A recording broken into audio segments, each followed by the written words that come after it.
नमस्कार दोस्तों।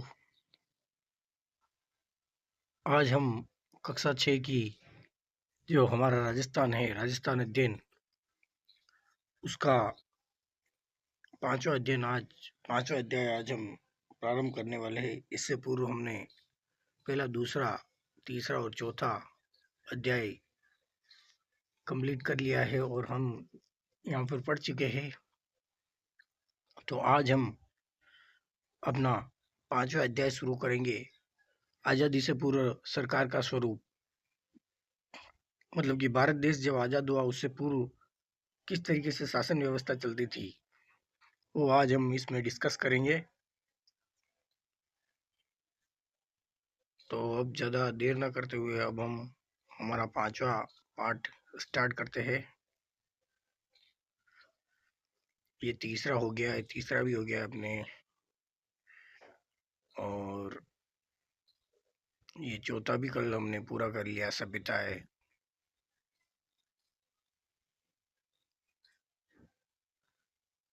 हाँ, ये है हमारा आज पांचवा अध्याय, जिसका नाम है आज़ादी से पूर्व सरकार का स्वरूप। आज़ादी से पूर्व सरकार का स्वरूप किस तरीके का था, उसके बारे में हम आज डिस्कशन करने वाले हैं इस चैप्टर में। और हमारे वीडियो को लाइक कीजिएगा, सब्सक्राइब कीजिएगा और इसे शेयर भी कीजिएगा। आज़ादी से पूर्व सरकार का स्वरूप। रविवार का दिन था। दिशा अपनी माँ के साथ गांव के पनघट पर पानी भरने गई थी। एक कहानी के माध्यम से ये अध्याय प्रारंभ किया जा रहा है। पानी लेकर आते समय उसने पनघट के पास बने हुए पुराने किले पर कुछ लोगों को घूमते हुए और फोटो खींचते हुए देखा। पनघट का अर्थ होता है कि जहाँ महिलाएं, अभी तो इतनी सारी सुविधाएं हैं तो हमें पीने के पानी के लिए इतना भटकना नहीं पड़ता है। पहले क्या होता था कि पहले एक लंबी दूरी तय करके गांव की महिलाओं को गांव के बाहर एक कुआं होता था या कोई इस तरीके से कोई बावड़ी वावड़ी होती थी तो वहां से उनको पानी भर के लाना पड़ता था। आज भी रेगिस्तान में, हमारे राजस्थान के रेगिस्तान में ऐसी स्थिति है और देखी जा सकती है। हाँ, तो जब वो अपनी दिशा अपनी माताजी के साथ पनघट पर पानी लेने गई तो उसके पास कोई पुराना किला था। तो वहां उसने देखा कि लोग घूम रहे हैं और फोटो वोटो खींच रहे हैं। तो ये देखकर उसने अपनी माँ से प्रश्न किया, ये लोग कौन हैं और यहाँ क्या कर रहे हैं? माँ ने बताया, ये पर्यटक है और इस पुराने किले को देखने आए हैं। दिशा ने वापस प्रश्न किया, अच्छा, इस किले में ऐसा क्या है जो ये लोग देखने आए हैं? माँ ने बताया, ये किला बहुत पहले इस गांव के जागीरदार ने बनवाया था। वे इसमें रहते थे और इसकी प्राचीनता के कारण पर्यटक अब इसे देखने आते हैं। अब दिशा ने एक और प्रश्न कर लिया, आखिर ये जागीरदार कौन होते हैं और अब वे कहाँ रहते हैं? माँ ने मुस्कुराते हुए कहा, पहले जागीरदार ही गांव के प्रशासक होते थे। प्रशासक का यहाँ पे अर्थ क्या होता है? प्रशासक का मीनिंग होता है एडमिनिस्ट्रेटर। इंग्लिश में इसे कहा जाता है एडमिनिस्ट्रेटर, एवं जो गांव के शासन को चलाने वाला व्यक्ति प्रशासक कहलाता है। प्रशासक जैसे कोई भी हो सकता है, हमारे गांव का सरपंच भी हो सकता है, वो सब सरपंच, ग्राम विकास अधिकारी, ये लोग, इनके पास ही गांव की देखरेख की जिम्मेदारी होती थी। दिशा माँ से कुछ और प्रश्न पूछती उससे पहले ही घर आ गया एवं उसके प्रश्नों का सिलसिला टूट गया। दिशा के मन में जागीरदार को लेकर कई प्रश्न घूम रहे थे। उसने दूसरे दिन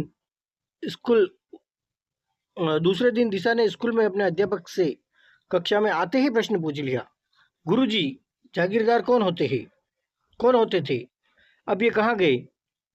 अध्यापक जी ने कहा, चलो आज आपको जागीरदार और जागीरदारी व्यवस्था के बारे में जानकारी देता हूँ कि आजादी से पूर्व ऐसी हमारे देश में व्यवस्था थी।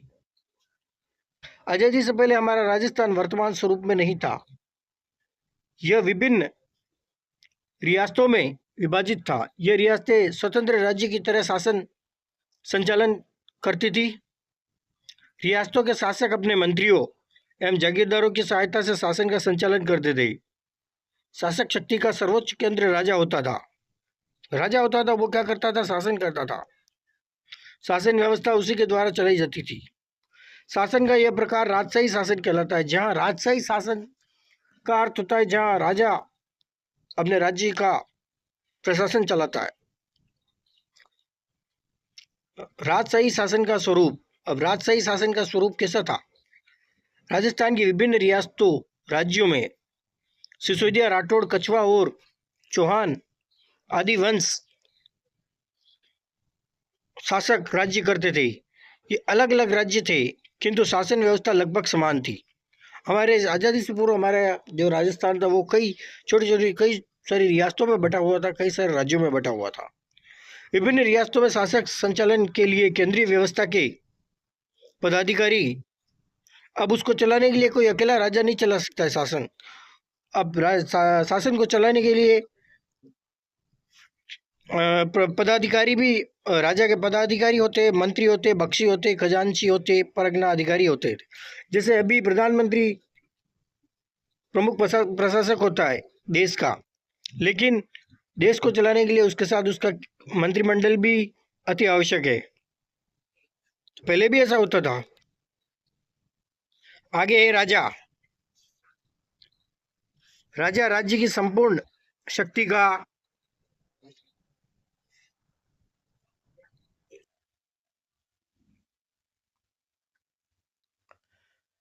राजा राजा राज्य की संपूर्ण शक्ति का सर्वोच्च केंद्र होता था।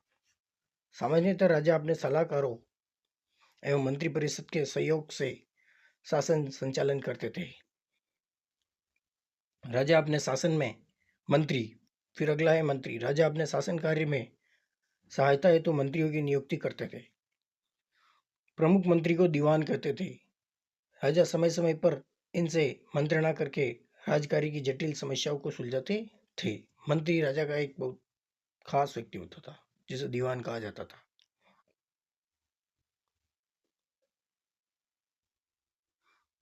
बख्शी, सेना को वेतन देने तथा सेना संबंधी अन्य कार्यों की जिम्मेदारी बख्शी की होती थी।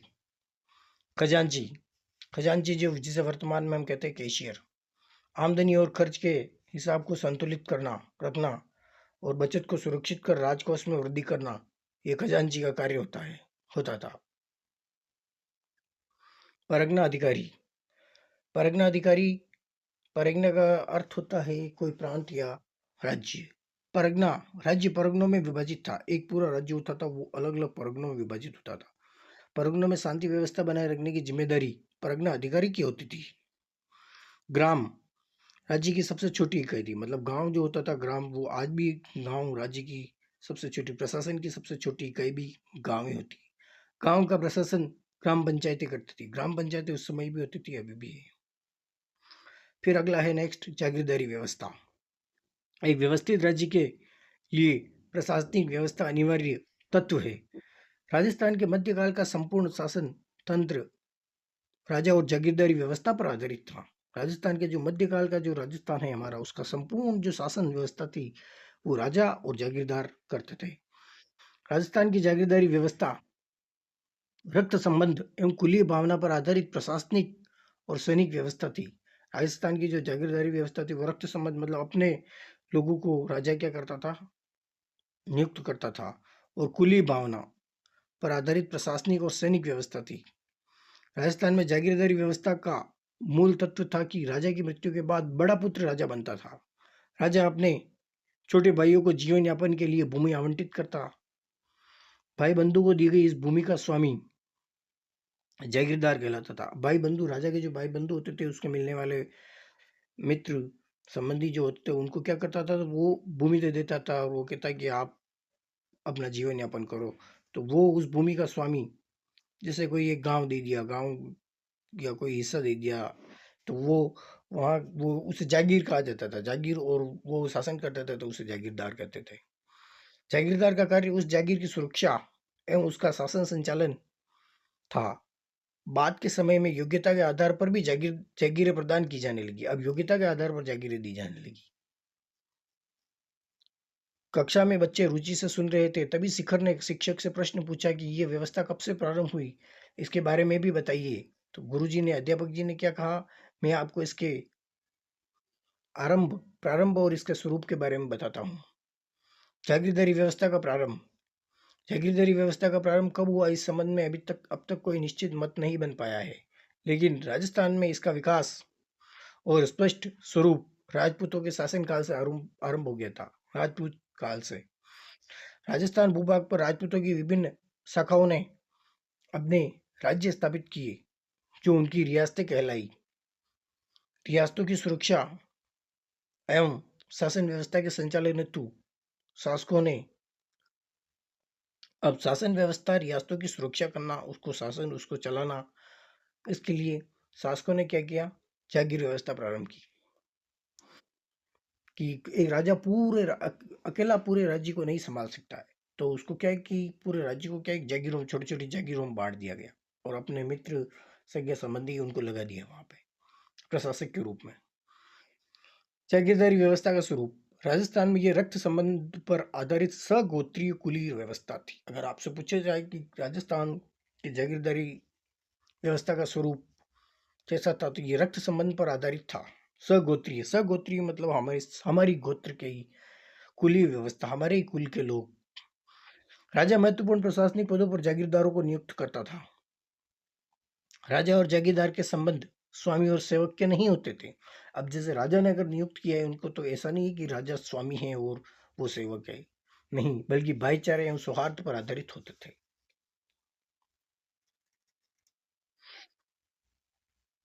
जागीरदारी व्यवस्था के स्वरूप में परिवर्तन। मुगल काल में मुगलों से संधि के कारण शासकों की जागीरदारों पर निर्भरता कम हो गई। अब मुगल काल में मुगलों से संधि होने लग गई, तो फिर क्या राजा खुद ही अब मुगलों के अधीन होने लग गया, तो फिर जागीरदारों की जागीरदारी थी वो, उस पर जागीरदारों पर निर्भरता कम होने लग गई। इस व्यवस्था में थोड़ा सा मतलब कहने का मतलब यूं है कि कमी आने लग गई। शासक मुगल मनसबदार बन गए, मुगलों की सेवा करने में लग गए वो शासक, और उन्हें मुगलों का संरक्षण प्राप्त हो गया। इससे शासक जागीरदारों के साथ स्वामी जैसा व्यवहार करने लगे।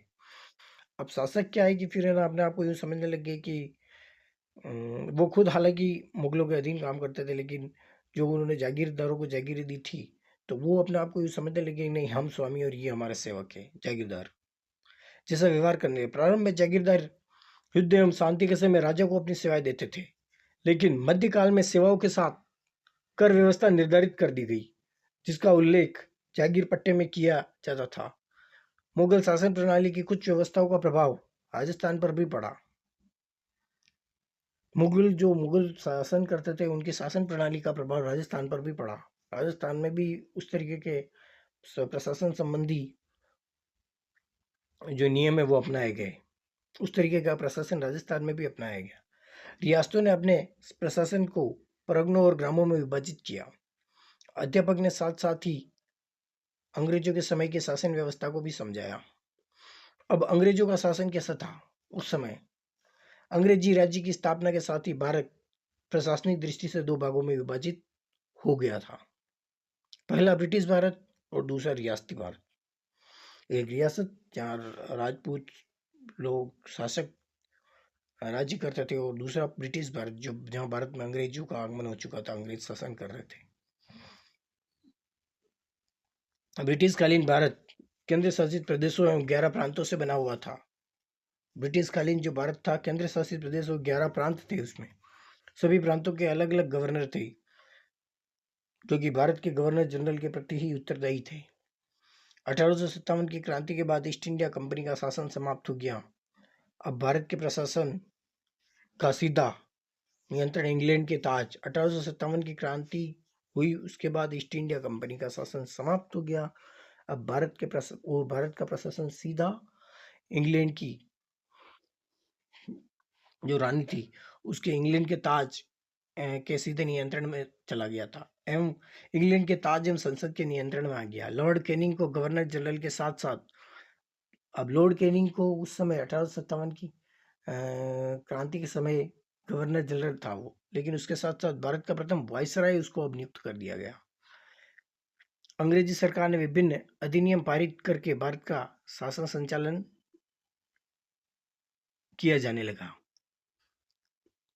1935 ईस्वी का भारत शासन सरकार अधिनियम, जिसे भारत शासन अधिनियम भी कहते हैं, जिसे 1 अप्रैल 1937 को लागू किया गया, के द्वारा अजमेर मेरवाड़ा के प्रशासन में परिवर्तन लाया गया।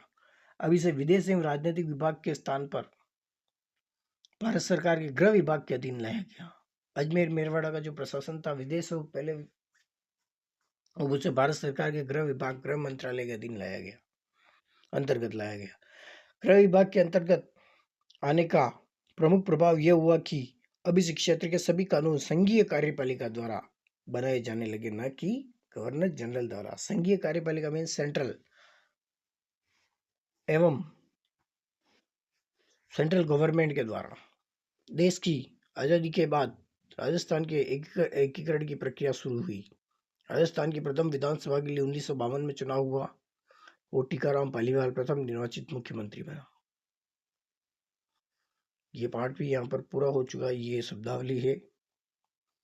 जागीर पट्टा वह पत्र जिसमें शासक द्वारा प्रदान की गई जागीर का उल्लेख होता था। मनसबदारी मुगल काल में प्रचलित एक शासन प्रणाली। निर्वाचित चुनाव हुआ।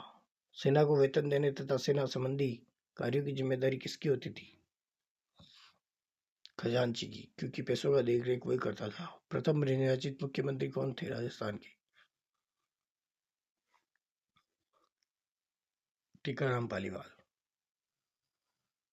बाकी यह ग्राम है राज्य की सबसे छोटी इकाई मनसबदारी। जागीर पट्टा ये वह पत्र जिसमें शासक द्वारा प्रदान की गई जागीर का उल्लेख होता था। मनसबदारी मुगलकालीन प्रशासनिक व्यवस्था। तो यह आज हमारा ये पार्ट भी पूरा हो गया है। कल हम छठा पार्ट स्टार्ट करेंगे। राजस्थान का भौतिक स्वरूप भूगोल का है। और इस वीडियो को लाइक कीजिएगा, शेयर कीजिएगा और सब्सक्राइब कीजिएगा। यहीं से डायरेक्टली क्वेश्चन पुटअप होते हैं और हमें पता भी नहीं चलता है। तो आज के लिए बस इतना ही। अपना प्यार और स्नेह बनाए रखिए। धन्यवाद।